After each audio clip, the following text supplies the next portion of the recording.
Russia has invaded Ukraine. Vladimir Putin has declared a special military operation, saying he aims to denazify Ukraine and protect Russia.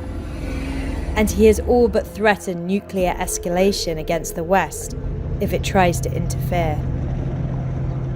The Economist correspondent Richard Ensor is in the Ukrainian capital, Kiev. Overnight, everything's changed. We went to bed.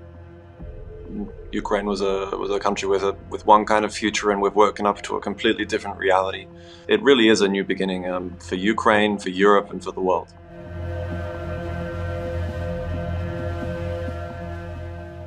People have been hearing that in 2 days' time, in 2 weeks' time, in the coming days, Russia will invade.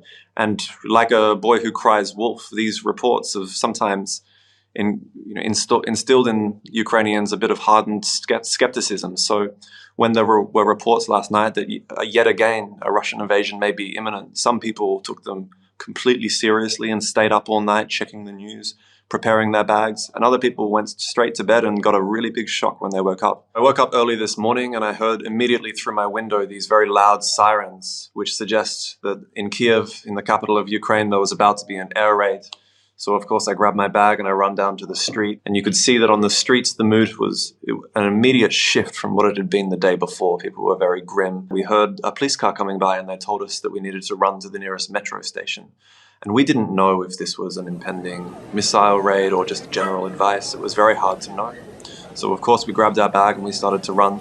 And underneath in the metro you saw families huddling, people not knowing what was going on, checking their phones, babies in prams, people with suitcases and plastic bags full of belongings, sitting around waiting to know what to do.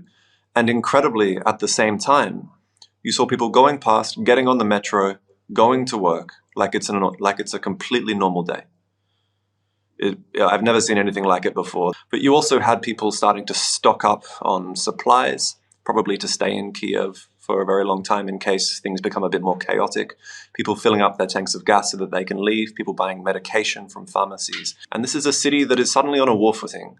People are either running away to leave. I can tell you that I saw the road out west leaving the city towards Lviv and the Polish border. And from the very crack of dawn, that has been backed up for hours and kilometers, and it's going to be very hard for people to leave in that way. Airspace is being closed.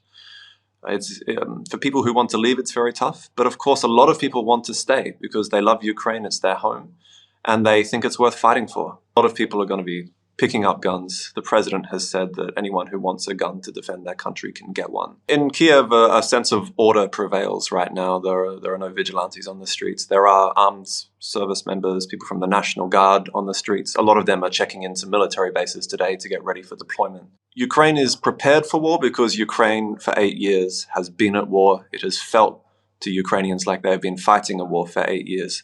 Are they prepared for the kind of war that's about to break out on a different scale against a different kind of enemy with different kinds of motives?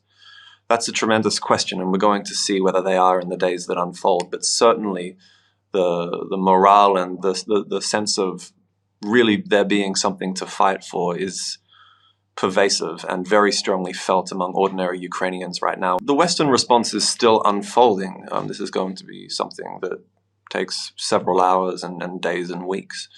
We're probably expecting a very large package of sanctions to be announced from the West. Ukrainians want to feel like they don't have to fight this battle alone, and they want to see a very strong response from the European Union, from the United States, from the rest of the West in terms of sanctions against this Russian regime that was already a horrible place but is now exporting chaos well beyond its borders and towards Europe. They want to receive additional help in terms of military aid. They would love that to keep flowing. And they want to feel like they live in a world where these kinds of acts perpetrated against them are not committed with impunity. They want to feel like there is a sense of justice in the world, and that Vladimir Putin and his regime is going to get what's coming to it. The sad truth of this is, if you look at where the Russian military is right now, if you look at where the Russian military is going, and you look at Ukrainian citizens and where they live and who they live next to, all of that adds up to a massive refugee crisis in Poland, in the rest of the EU, for the wider world. You are already seeing people trying to get to the borders of Moldova, Poland, trying to get through.